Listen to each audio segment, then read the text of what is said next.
The Buckeyes pick up a defensive back out of the transfer portal, and Jacob Rude from Locked On Hoosiers joins us to preview tonight's Ohio State versus Indiana basketball game. All that and more in this episode of Locked On Buckeyes.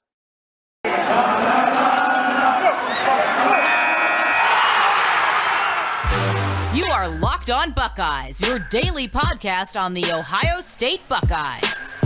Part of the Locked On Podcast Network, your team every day.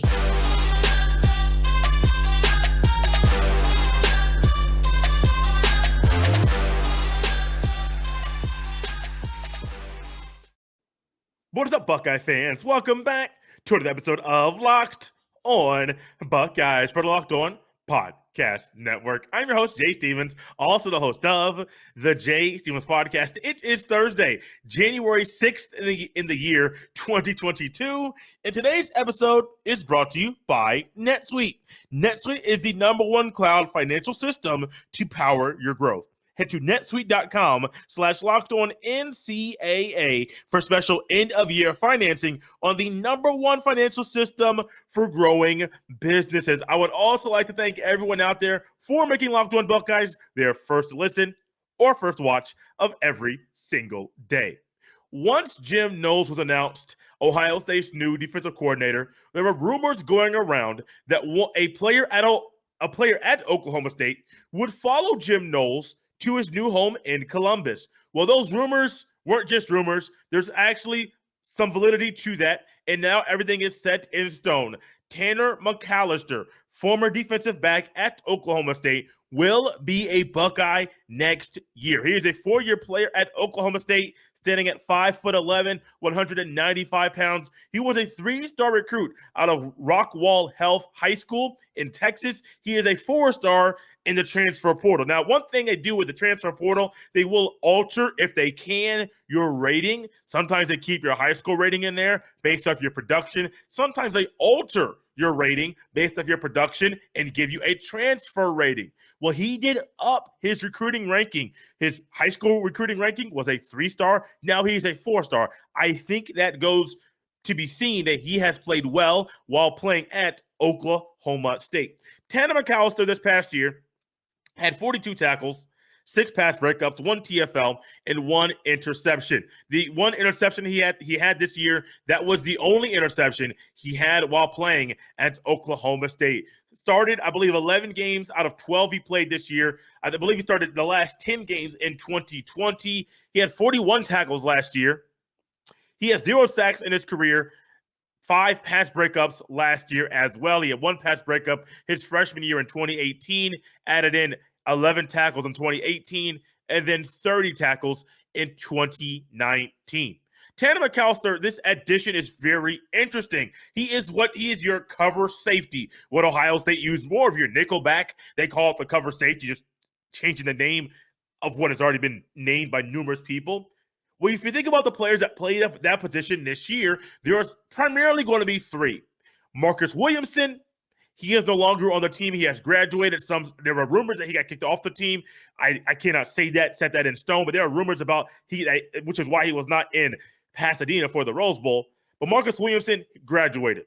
Lathan Ransom hurt his leg, broke his leg. He's had surgery, but he's going to miss spring practice. I would venture he's going to miss a lot of next season as well. Even though it's about 9 months away, I still don't think he's going to be fully healthy by the beginning of next season, or even in the beginning part of next season. Then you also had Cam Martinez, but Cam Martinez, he split time between the cover safety role and the free safety role.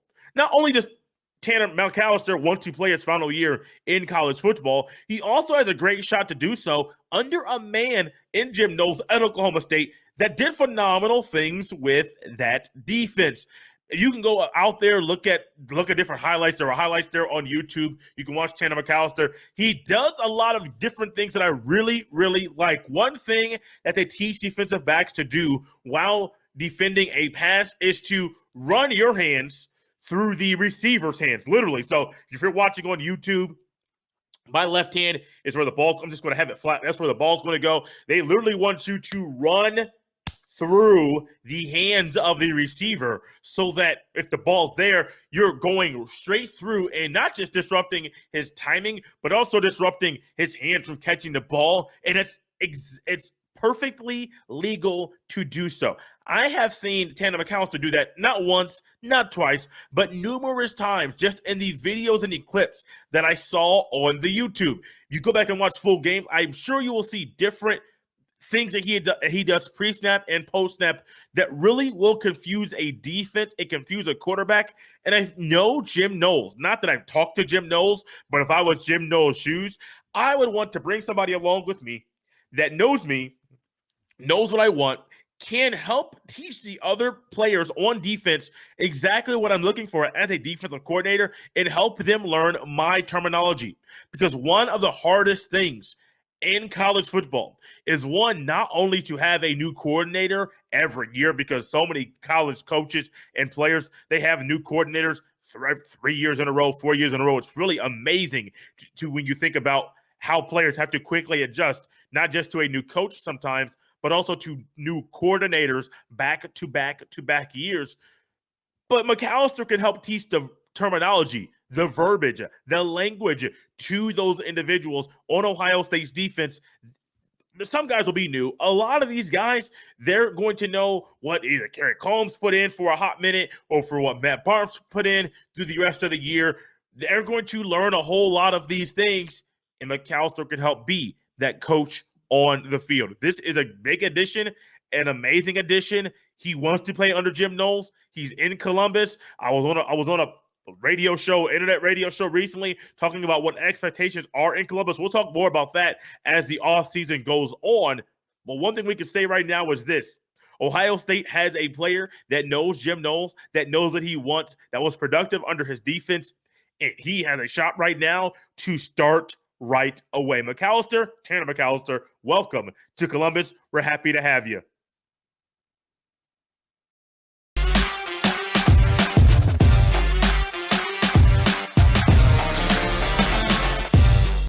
And joining us now here on Locked On Buckeyes, it is Jacob Rude, the host of Locked On Hoosiers. Big game tonight. The Buckeyes take a trip to Assembly Hall in Bloomington, Indiana for a big matchup. Jacob, how you doing, man? I'm doing good. I'm enjoying watching IU basketball this season. It has not been fun for many of the last few years, but it has been a lot of fun this season. Yes, it's been fun. I'm sure it's been a whole lot more enjoyable than the football season was for you. Less said about that season. The best. Last time I came on here, right after the podcast, Ohio State just decimated and ended Indiana's football season, and we fully switched to basketball after that. Good deal. Big game tonight. Indiana basketball. What's been the story of their basketball season so far? Yes, just kind of the surprise nature of how competitive they've been.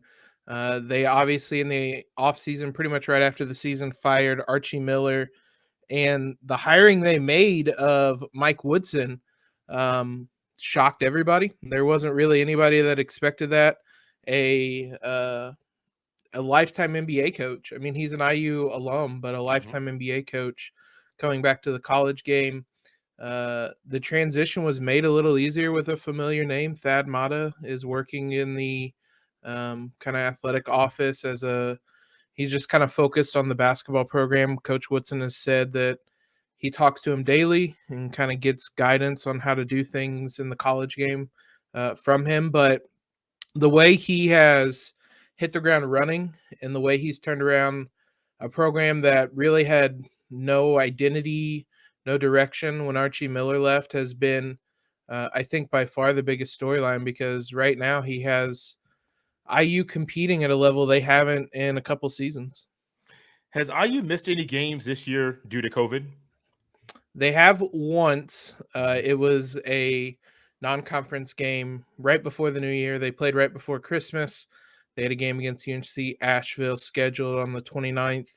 UNC Asheville had a COVID breakout, and so they missed that, but they played against Penn State, lost, unfortunately, on Sunday. But knock on wood, so far so good, because I know a lot of other programs have had it much worse. This is true. That game Sunday against Penn State, what was the deciding factor as far as why Indiana was on the losing side in that game? Yeah, so the kind of identity of this Indiana team is they're one of the best defenses in the nation, and certainly one of the best defenses in the Big Ten. But they are really bad offensively right now. They started the season playing some softer opponents. Offense wasn't great, but wasn't much of a problem. But as the competition level has ticked up in non-conference play and then into the Big Ten, the offense has become a lot more of a problem. And that was, I think, the big thing in that contest is just guard play has really determined whether the Hoosiers have success or not this season. And defensively, they held Penn State to 61 points. You're going to win a lot of games if you hold a team to that low scoring, but the offense just can't really keep up right now. And it's hot and cold with this offense. Some nights they play well. They scored 112, albeit in double overtime against Syracuse, but then they scored 58 against Penn State on Sunday. In the offseason, you mentioned Mike Woodson, first-year head coach, NBA lifetimer, IU alum. He is now back coaching. And I remember in the offseason talking about or hearing rumblings about Trace Jackson Davis, why he decided to stay in Indiana. And I believe he said it was either him or his parents said it didn't take him very long after talking to Mike Woodson for him to decide to stay there in Bloomington. How do you think him staying in school has helped his game grow? Yeah, he has become leaps and bounds better defensively. That has been the big focus for Mike Woodson since he took over, is to establish a defensive identity. Mm-hmm. And Trace Jackson Davis has fully bought in. He is one of the best rim protectors, again, in the conference. He has committed to that side of the ball. And just the level of buy-in you get from the rest of the team when you're All-American is committed on that end, really spreads throughout. So that is by far, I think, the biggest thing is just what he's been able to do defensively and grow on that side of the ball. And then he just continues to be outstanding offensively. There are only a few handful of guys, I think, that are better post players in the country than Trace Jackson Davis. And he is great at scoring out of them, finding open players if you double. Just really a great threat for the Hoosiers to have. EJ Liddell is a player that many big national college basketball analysts are saying he is in the running for National Player of the Year. Not so much All-American, not an exclusive group, but an even more exclusive group, which is the Player of the Year group, which only goes to one player every single year. Race Thompson, Trace Jackson Davis, two big men, two guys that are phenomenal down low. I think we may see them trade off on who guards EJ Liddell at time. But how do you think defensively they can give EJ Liddell fits? Well, IU ranks, according to KenPom, IU ranks number 1 in the nation in defensive 2-point percentage. And that is because Race Thompson and Trace Jackson Davis both are superb defenders. They're 19th in block percentage. A lot of that is Trace, but Race Thompson is kind of the glue guy that does everything for the Hoosiers. And but both of them are really stellar on that side of the ball. Trace is a bit more of a kind of the rim protector, gets the blocks, that type. Race Thompson's a little more athletic, can go out to the perimeter and guard guys and stick in front of you like that. Both of them are supremely athletic. It's just Trace is a little bit more of a shot blocker than Race is. But yeah, I would expect both of them to take turns on EJ Liddell. There's hardly any time where at least one of them isn't on the floor. And I would imagine that'll be the case on Thursday. And certainly one of them is going to be on the floor when EJ Liddell is. So I would say the two of them will get the lion's share of the minutes. I would say probably Race will start out on them, but I think we'll see a fair amount of Trace versus EJ Liddell kind of matchups throughout the night. You're tapped into Locked On Buckeyes here on a Thursday, part of the Locked On Podcast Network. Your team every single day. We're joined by, we're here with Jacob Rude, the host of Locked On Hoosiers, getting us ready for the big game tonight, Indiana versus Ohio State. Who are some other players that Indiana currently has that Buckeye fans should keep their eye out for? Well, like I said, the guard play has been hot and cold this season. Xavier Johnson is the point guard. He's going to have the ball a lot. When he plays well, the Hoosiers play well. He is a super athletic point guard, pretty strong defensively. You're going to be able to tell who he is because he has one of the funkiest jump shots I've ever seen. And I covered Lonzo Ball and LaMelo Ball for many years, and I'm telling you, this is one of the funkiest jump shots I've ever seen. He takes a handful of threes a game, so you will see it. But he has the ball quite a bit, for better or worse, sometimes for the Hoosiers. But he's someone that can really impact the game. He's super athletic, super quick, can get to the rim. What happens when he gets there is sometimes up for question, but he's a big one. The other one, I think, maybe the other two, Parker Stewart is one of the top three-point shooters in the country. He's attempting 4.5 threes a game and making 47.5% of them. That's actually come down just a little bit after the Notre Dame game. I believe he was right at 50%. So he's regressing a little bit, but he will absolutely punish you if you double Trace in the post. They'll swing it around to him, and he gets a lot of open looks like that. And then the other one is a name Big Ten fans are probably familiar with. Miller Kopp transferred from Northwestern to IU. He's the fifth starter. Another guy who can stretch the floor, knock it down from three. He's actually improved as just kind of a general scorer. We'll get into the mid-range, has a little bit of a floater as well this season. So it's really there's kind of two levels to this team. It's Trace and Race, and they are everything for this IU team. And then it's really what guards can produce the rest of the way that will carry them. Tamar Bates is a freshman who, again, another kind of hot and cold type of guy that he was a 5-star recruit. You can see the potential of him being an elite scorer, but it comes and goes in waves. So there's a whole mix of guards that it's just kind of anybody's guess who's going to play well that night and who's going to see the most minutes out of that group. Miller Kopp was actually where I was going to go next. I remember last year when Ohio State played Northwestern, and this was my first season covering the Buckeye basketball team, and so I'm falling in love with a lot of what I'm seeing. A lot of players. Dwayne Washington Jr. has got a lot going on.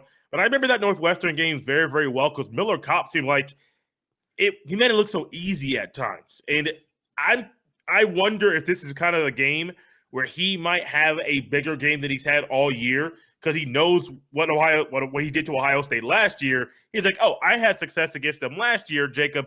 Maybe he'll do the same thing tonight in Assembly Hall. You would think he's struggled a bit in Big Ten play so far. He provides spacing, and there's a familiarity with the Big Ten in general that he's going to have that very few other guys on this roster have. This is a roster's full of a lot of guys that transferred in. Xavier Johnson, Parker Stewart, even Miller Kopp transferred into the program. So it's a lot of kind of new faces unfamiliar with it, but yeah, certainly this is kind of where I thought Miller Kopp would have his most value is once we got to Big Ten play and just the familiarity he has with programs, with other players, with how teams play, things of that nature. It's going to take quite a bit for him to have his best game of the season because he did score 28 points in that Syracuse game. He played 48 minutes, but he's had moments throughout the season where, like you said, it looks almost effortless, his jump shot. And when he has it going, he's been a really big weapon for the Hoosiers, him and Parker Stewart both. It really, the IU offense is really clicking when those two are able to get shots up. And it's just that hasn't really yet been the case. The first half against Wisconsin, IU looked incredible. and about everything since then in Big Ten play has been a struggle, to say the least. Last but not least, I always ask people, I try my best to hit on one Indiana player that played high school basketball in the state of Indiana, Rob Finney. I don't know what happened to him. I know he's a senior. I thought he was a junior, but looking up his stats, now he's a senior. Numbers don't look hot. Came in with a lot of promise. Really kind of fizzled out. What's been the story of him this year? Could he have a breakout game tonight? It's interesting you mentioned him because I almost mentioned him and the other players to watch out for. Yeah, he came in to the program as a highly touted recruit. Honestly, he kind of peaked in that Crossroads Classic against Butler. He had basically a half-court buzzer beater to win the game. Yeah. And injuries have really hampered him throughout the years and really held him back. And that was the case early this season. He missed a handful of games with injury, but he's actually had his two best games back-to-back in quite some time, in multiple seasons, I think, against Northern Kentucky right before Christmas, against the Penn State game, or against Penn State, I should say. Defensively, no matter what the stats have kind of waned. Defensively, he is a really, really good guard. Yeah. And he's probably going to take the top kind of perimeter assignment. He doesn't start, but he's the first guy off the bench. He plays starter minutes. He closed that game against Penn State. So even then, he hasn't lived up to the hype, but he is playing better this season. And he's an interesting one because after that Notre Dame game, that's when it was kind of revealed that he'd been battling injuries all year, and he was finally healthy again. And that coincides with after that game were his two best games of the season. So he's trending in the right direction. It'll be interesting to see if he is able to continue doing that because he could be a really big piece to this team. I keep saying it, guard play is going to determine so much for the Hoosiers, and if they can get a guy like Rob Finney going, that could really change the trajectory of this team. Jacob, my man, this has been fun. If you could let everyone know they can follow you on Twitter in case they want to follow you along throughout the game. Yeah, you can follow me. It's really simple, just at Jacob Rude.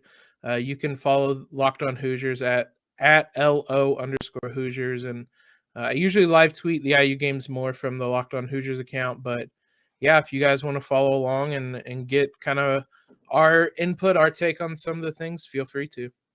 And guys, you can follow me on Twitter at jstevens07. That's it for today's show. Be sure to check out the game. It starts at 7 p.m. Eastern time. I'm excited to watch it. I'm sure Jacob is excited to watch it. The Buckeyes, they look good. Malachi Branham just had 35 points. Curious to see if he backs that up with another dominant performance today in Assembly Hall.